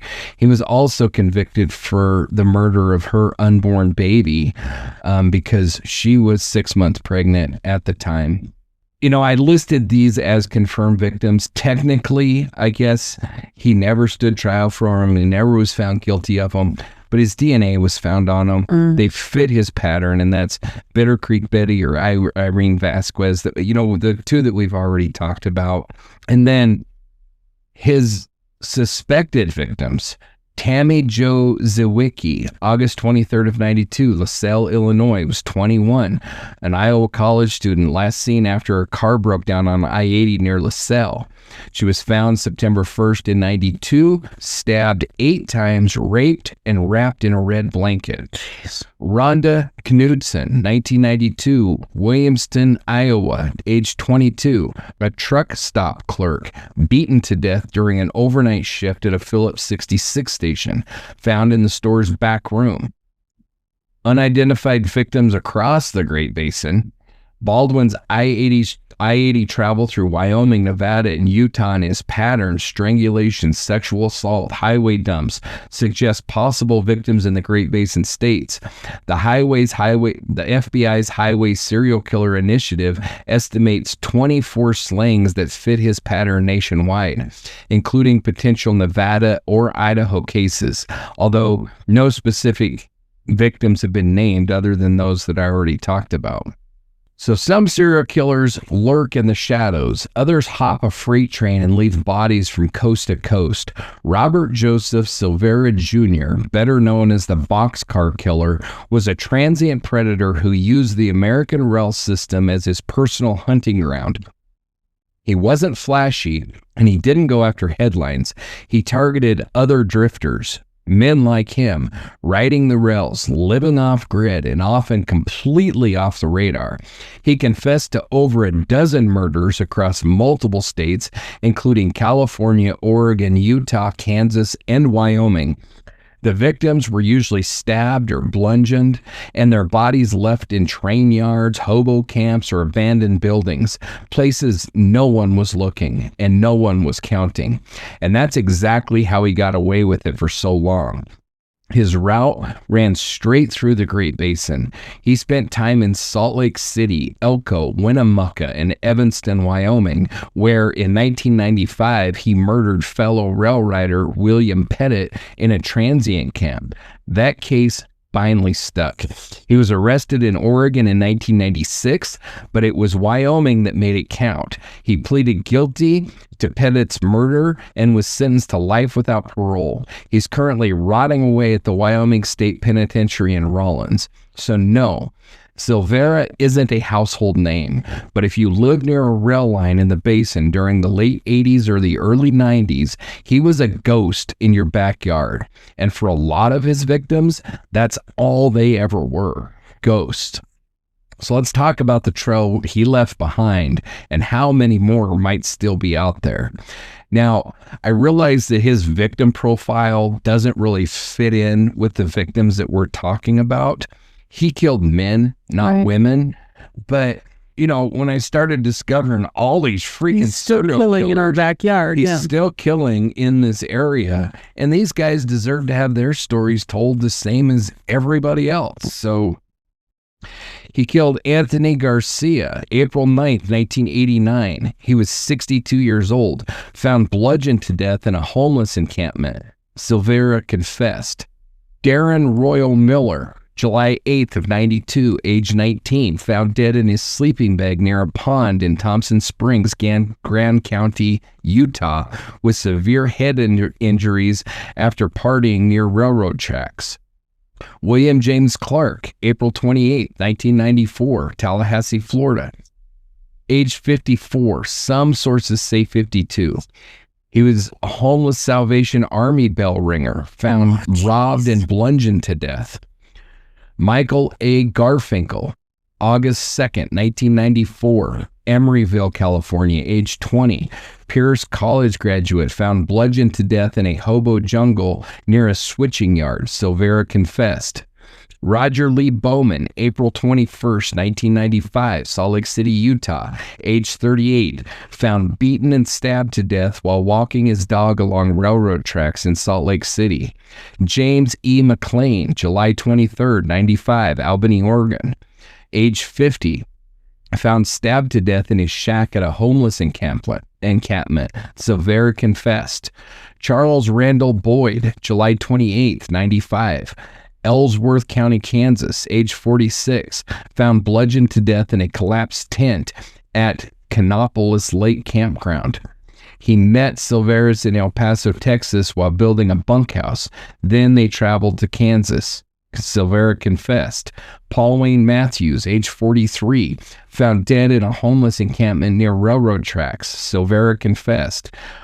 William Avis Pettit Jr., December 3rd, 1995, Evanston, Wyoming, 39, found bludgeoned to death in a boxcar in Evanston. Silvera was arrested, found guilty, sentenced to prison for that one. Michael Andrew Kleitz, December 5th, 95, Portland, Oregon, age 24th, found bludgeoned to death near railroad tracks. Silvera's possessions of Pettit's backpack containing Matthews and Boyd's items, and he confessed. And then his suspected victims: unidentified drug dealer, October 95, Arizona. Silvera confessed to killing a drug dealer in Arizona, stabbed or bludgeoned him. Michael A. Brandolino, December 23rd of 95, unknown location. Unidentified victims in Wyoming. Silvera's I-80 rail travel through Wyoming, Cheyenne, Rock Springs, Evanston, and his other activities suggest additional transient victims beyond Pettit, but no specific cases are named. Unidentified victims in Nevada and Idaho, same thing. And then really nationwide, we just don't know. I mean, this guy was all over the freaking place. He jump trains and went everywhere. So who the hell even knows? But again, we can say that about every one of these pieces of shit. So let's circle back to another name that's come up before, Scott William Cox. We've mentioned him in passing, but the deeper you dig, the more alarming his footprint becomes, because Cox wasn't just a violent offender. He was a serial predator in waiting, with every sign of escalation and the trail that cuts right through the Great Basin. Cox was a long-haul trucker, and like so many of the other monsters that we've profiled, that gave him access. Nevada, Utah, Idaho, he drove them all. His confirmed crimes: 2 murders in Oregon in 91, 2 women, both sex workers, both found beaten, strangled, dumped. Classic staging, classic distancing, classic serial killer behavior. He was arrested, convicted, sentenced, and then he served just 11 years. Let that sink in. 11 years for 2 homicides. Then he was released, labeled a predator likely to reoffend, and placed under GPS monitoring. And since then, he's been spotted in Elko, in Reno, in Salt Lake, in Twin Falls, all while technically under supervision. Mm-hmm. So yeah, we've brought up Cox before, and when we lay his timeline over the map of unsolved disappearances across the basin, his name keeps showing up. And that's not a coincidence. That's a pattern. Let's take another look at where Scott William Cox has been and what might still be waiting to surface. So Rena Ann Brunson, November 24th of 1990, Portland, Oregon, age 34, was found in front of a Safeway store in Portland, severely beaten with cuts to her chin, neck, and back. She was handcuffed and stabbed in the heart. She was found alive, but then died in the hospital. Cox confessed to her murder, citing anger at his girlfriend, and was convicted in 93. Victoria Roan, February 19th, 1991. We don't know how old she was. She was found in a rail yard in suburban Portland, partially clad, tied up with strips of a t-shirt, and strangled to death. Cox was convicted in 93. He pled no contest, and that was based on DNA evidence and other evidence that linked to his truck. He was sentenced to 150 months consecutive for Brunson's sentence, with lifetime post-prison supervision. Give me a freaking break. He's suspected in over 20 murders across the U.S. and Canada, and I'm sure this is growing by the day since this son of a bitch is out running loose right now. Some of his suspected victims: Tia Hicks, April 22nd of 91, Mount Lake Terrace, Washington, age 20, found outside a bingo hall on 220th Street Southwest, Mount Lake Terrace, Washington. Hazel Gilnet, 88, Sammamish County, Washington. Don't know her age. She was a transient found murdered, and Cox is the prime suspect due to his activity in the area at the time. Vicki Lynn Perkins, May 1990, Eastern Utah, found murdered. Part of the Great Basin murders. Cox is suspected due to his Portland residence, trucker routes along I-80 and I-15, and presence in Utah during 1990. Stephanie Douglas, November 1990, unknown age. She disappeared from McMinnville, Oregon, under suspicious circumstances. Cox is a prime suspect due to his location in the area. Unidentified female, May 30th of 91, found alive under a monorail track in downtown Seattle, beaten, bitten, raped with ligature marks, and wine bottles forced places. She survived but refused to cooperate with police and left the state. Cox was linked by a witness seeing her thrown from a Woodland trucking truck, which was his employer. Unidentified victims across the Great Basin from the 80s through 91. Who the hell knows? Victims nationwide. Who the hell knows? Like I said, he's suspected of 20 plus murders. So thanks a lot, Oregon, for letting this freaking animal out. No shit. So let's talk about Joseph Naso, a man who lived so deep in plain sight, he damn near vanished into it. Naso was an amateur photographer, we've heard that shit before, an Army veteran, a grocery delivery driver in his later years. Harmless, right? Yeah. Except for decades, while quietly living in Reno, Nevada, he was hunting women, posing them, killing them, and writing it all down in a handwritten list of coded, numbered entries that prosecutors would later call his, quote, rape and murder journal. This wasn't a drifter. This wasn't a trucker. This was a guy with a house, a job, and a freezer full of evidence. Literally, when investigators searched his home, they found photos of unconscious or dead women, bags of women's belongings, and that list, complete with eerie entries like, quote, girl in Woodland, or, quote, girl from Miami. Jeez. He was ultimately convicted in California for the murders of 4 women between 77 and 94.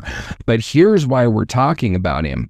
He lived in Nevada for years. He stored evidence there, and law enforcement strongly suspects that he committed additional murders in and around Reno, women whose cases still haven't been solved.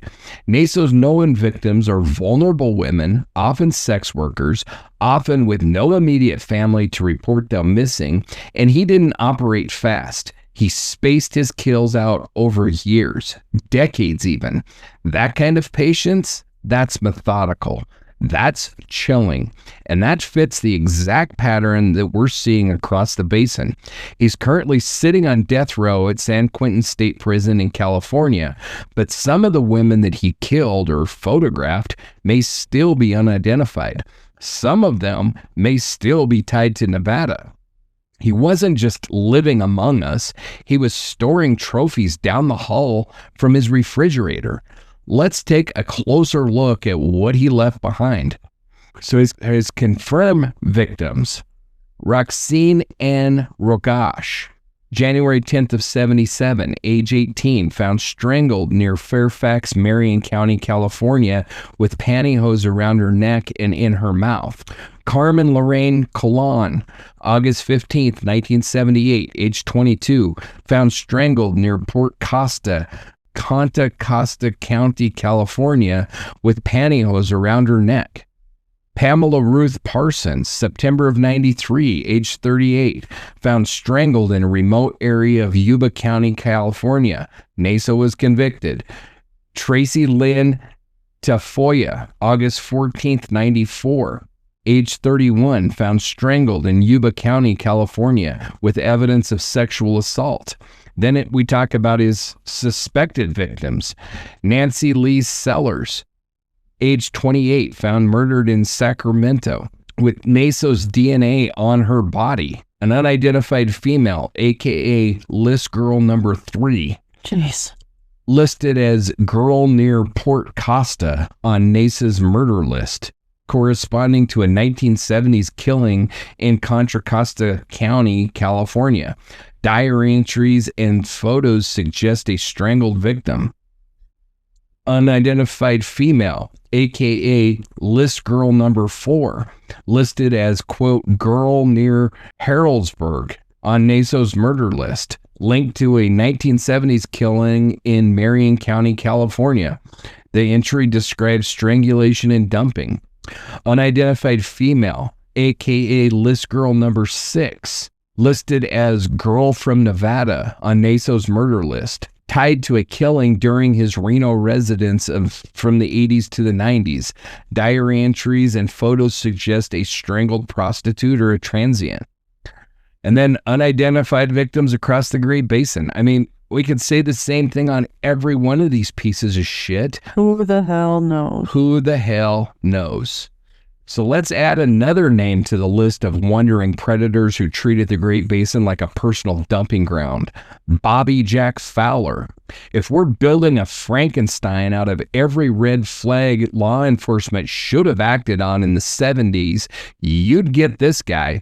Violent temper, long criminal history, meth habit, known for beating, choking, and raping women, and yet somehow he kept getting out.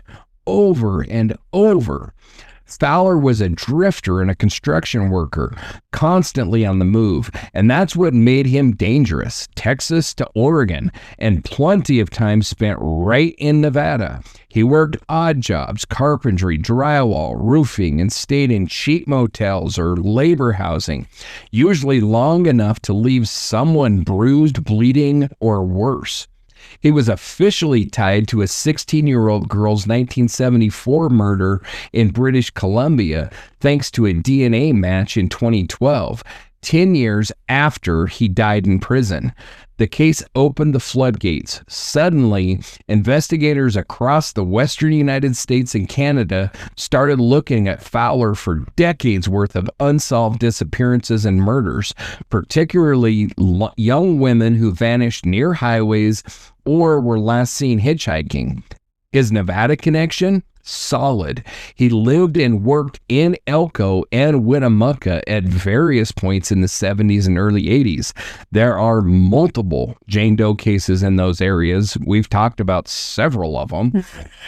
Bodies found in desert ditches or mine shafts that match his MO to the letter. Brutal, impulsive, often with signs of overkill or sexual assault. Fowler died in 2006 while serving time in an Oregon prison. No confession, no real reckoning, just a decades-long trail of trauma and a list of victims that's probably still incomplete. So yeah, let's talk about Bobby Jack Fowler, because if you're trying to understand how so many women vanished in the basin without answers, this piece of shit is part of the equation. So let's talk about his confirmed victims. Colleen McMillan, August 9th, 1974, Prince George, British Columbia, Canada. Age 16, hitchhiking to a friend's house, found strangled and raped in a logging area. His DNA was matched. Sheila Swanson, July 14th, 1974, Kamloops, British Columbia, Canada. Age 16, abducted with Gallegos while hitchhiking, found strangled and dumped. Fowler confessed. Gallegos, October 1973, age 19, she was abducted with Swanson while hitchhiking, linked to Fowler by Swanson and McMillan DNA pattern. Then his suspected victims. He's suspected in between 10 and 20 murders, primarily on the Highway of Tears in British Columbia, 18 victims, and Santa Rosa hitchhiker murders in California. He's suspected due to his transient lifestyle, presence in the areas, and his MO of strangulation of hitchhikers. Maureen Louise Sterling, February 4, 72, Santa Rosa, California, age 12. Yvonne Lisa Weber, February 4th, 1972, Santa Rosa, California, age 13. Lori Lee Cursa, November 21st, 1972, Santa Rosa, California, age 13. Carolyn Nadine Davis, July 15th, 1973, Santa Rosa, California, age 15. Teresa Walsh, December 22nd, 1973, Santa Rosa, California, age 23. Carrie Ann Graham, December 1973, Santa Rosa, California, age 15. Francine Trimble, December 1973, Santa Rosa, California, age 14. Monica Lohman, 1973, Prince George, British Columbia, Canada, age 16. Pamela Darlene Lamson, 1973, Prince George, British Columbia, Canada, age 19. Unidentified victims in the Great Basin, unidentified victims across freaking United States and Canada. Again, who the hell knows? Let's take a breath. If you're still here, still listening, you've just walked with us through one of the darkest corridors in American criminal history. This wasn't entertainment. This was an autopsy of a region infected with evil. We spent the last however long, dragging the worst this country has to offer into the light. Manipulators, cowards, predators, and sadists, every one of them exploiting the vastness of the Great Basin like it was a goddamn hunting preserve. And make no mistake, these weren't masterminds. These weren't Hannibal Lecters with $10 words and brilliant alibis. These were shovel-brained, impulsive-driven, violence-addicted waste heaps who should have been stopped long before they ever claimed a second life, but they weren't. Because too often, the women they killed didn't fit the profile. Too poor, too brown, too alone, too inconvenient. And so they disappeared, one by one, a pattern buried under paperwork and jurisdictional ego. We've talked about Bundy, Gallegos, Eaton, Naso, Keyes, Rhoades, Baldwin, and more.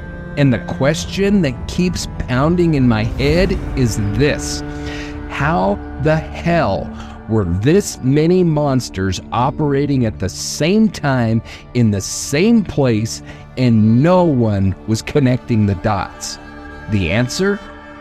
Because no one was really looking. Not really.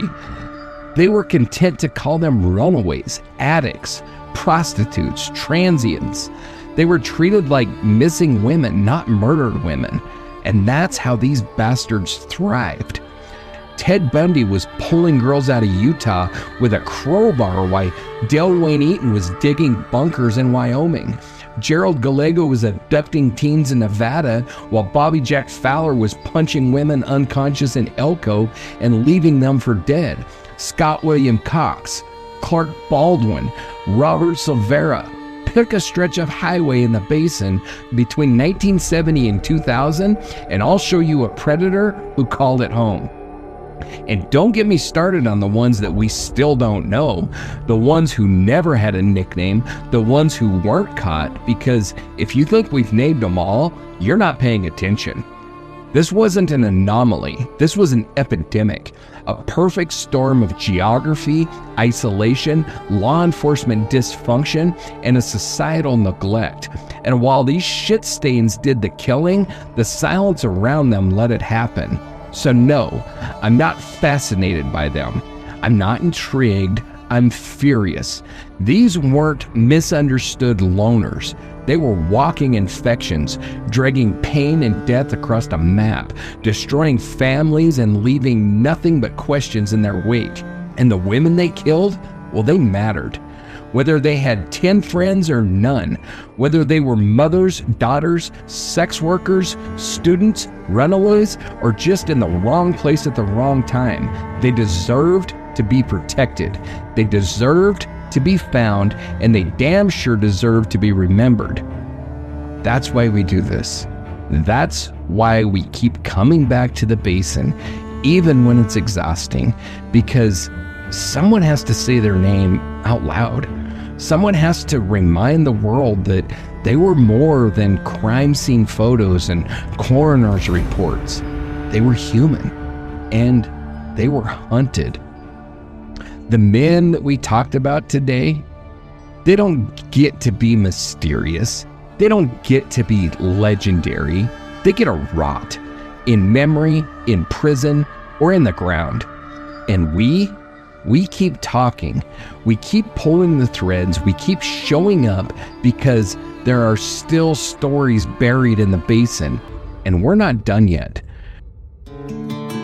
Before we end this episode, I want to take a moment, not for the monsters, not for the case numbers, but for the names, the people, the victims.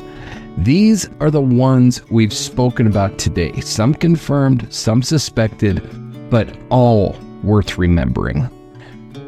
From Ted Bundy's Trail of Terror, Linda Ann Healy, Donna Gail Manson, Susan Elaine Rancourt, Roberta Kathleen Parks, Brenda Carol Ball, Georgianne Hawkins, Janice Ann Ott, Nancy Wilcox, Melissa Ann Smith, Laura Ann Aim, Deborah Jean Kent, Karen Eileen Campbell, Julie Cunningham, Denise Lynn Olverson, Lynette Dawn Culver, Susan Curtis, Margaret Elizabeth Bowman, Lisa Levy, Kimberly Diane Leach, Melanie Cooley, Shelley Robertson, Deborah Stevenson, Linda Phillips, Anne Marie Burr, Lonnie Trumbull, Rita Curran, Joyce LePage, Rita Lorraine Jolly,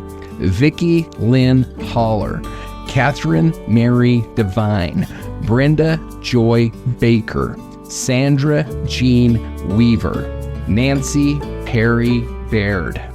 From Rodney Carl's Trail of Devastation, Cornelia Crilly, Ellen Jane Hover, Jill Terry Barkham, Giorgio Norrie Wickstead, Christine Ruth Thornton, Charlotte Sue Lamb, Jill Ellen Parentel, Robin Christine Samso, Pamela Jean Lamson, Joyce Gaunt, and one still unidentified woman in Wyoming.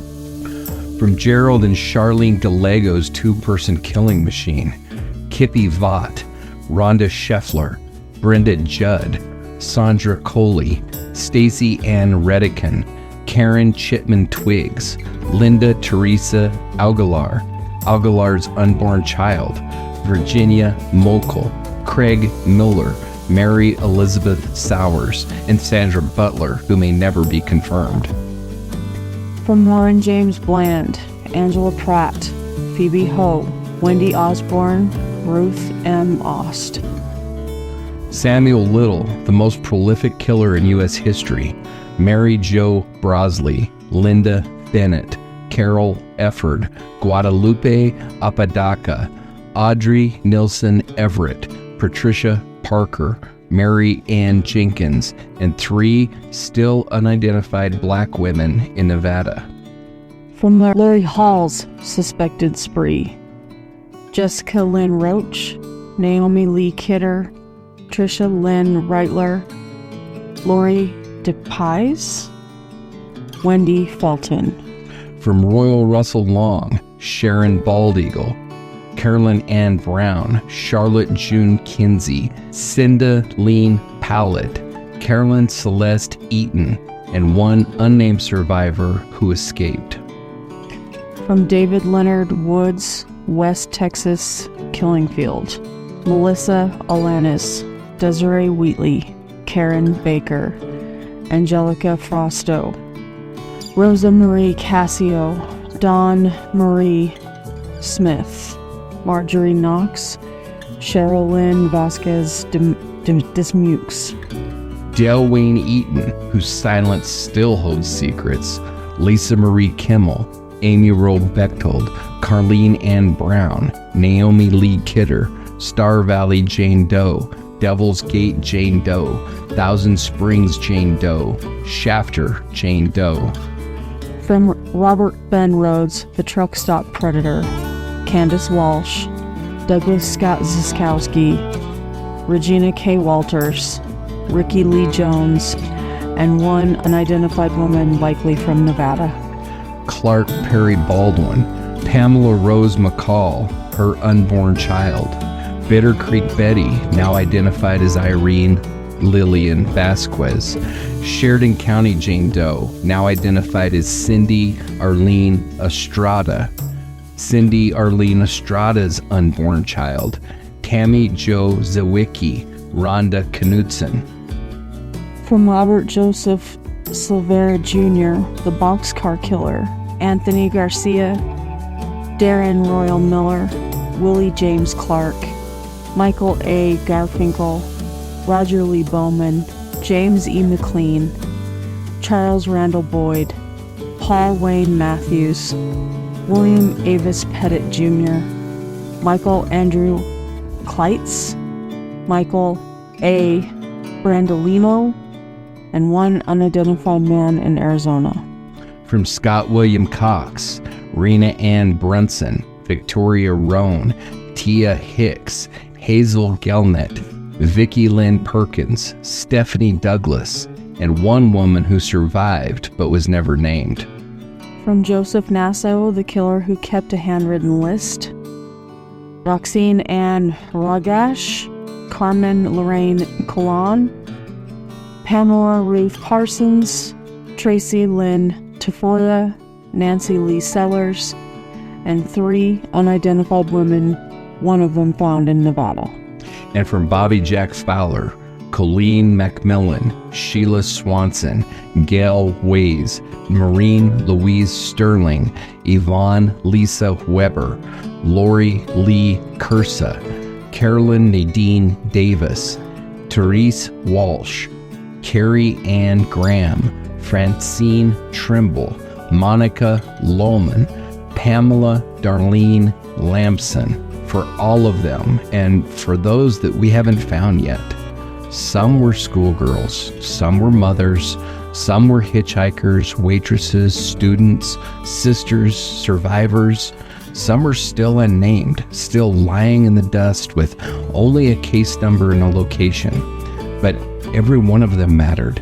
Every one of them was loved, or should have been, and every one of them deserves more than silence. We remember you. We speak your names. We carry your stories forward. Always.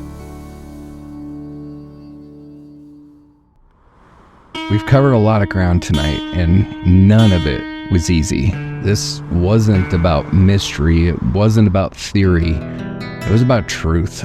Ugly, brutal, and long overdue, because what happened in the Great Basin wasn't just a coincidence. It was a storm, a perfect one. And for decades, predators moved through that storm with total freedom while the victims were buried in silence, but not anymore.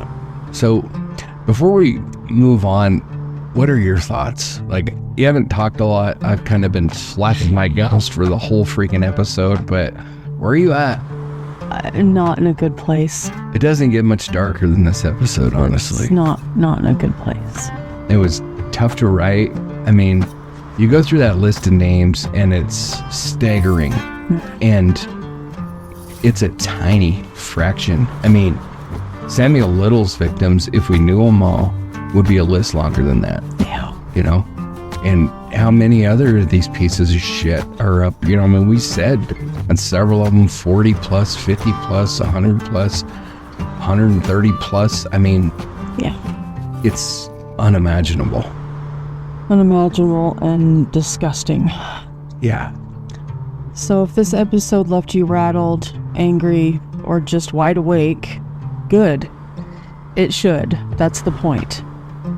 These victims deserve more than passing headlines and cold case labels. They deserve action, attention, justice. If you want to help push this work forward, visit darkdialogue.com. You can join the Dark Dialogue Collective, adopt a victim for research, or support us on Patreon and Ko-fi. If you know something, anything about these cases that we've covered, a name, a memory, a location, a photo, send it. You can reach us directly at info@darkdialogue.com. And you know, like I said throughout the episode, and I'm going to say it again, if you have a missing loved one from this time period, you know, send the information. We'll do everything we can. I mean, the number of possible victims it's crippling. It's unbelievable, you know. Especially if you find it too hard to look through those pictures yourself. Absolutely. Yeah, feel free to send pictures. We'll look through the pictures for you. I mean, we'll do everything we can. Every tip matters. Every voice matters, especially yours. You can also follow us on Substack for deep dive articles, transcripts, and case maps. Updated as new leads come in. John is very dedicated to that. Doing the best I can. And if you haven't already, please leave a review. It helps us bring these cases to more listeners, and it shows the algorithms. We're not just here to entertain. We're here to expose. To everyone who's supported us, thank you. To the families still searching, we stand with you. And to the killers who thought time would hide their crimes, we're still here. We're still digging, and we won't stop until we make the guilty face the reckoning.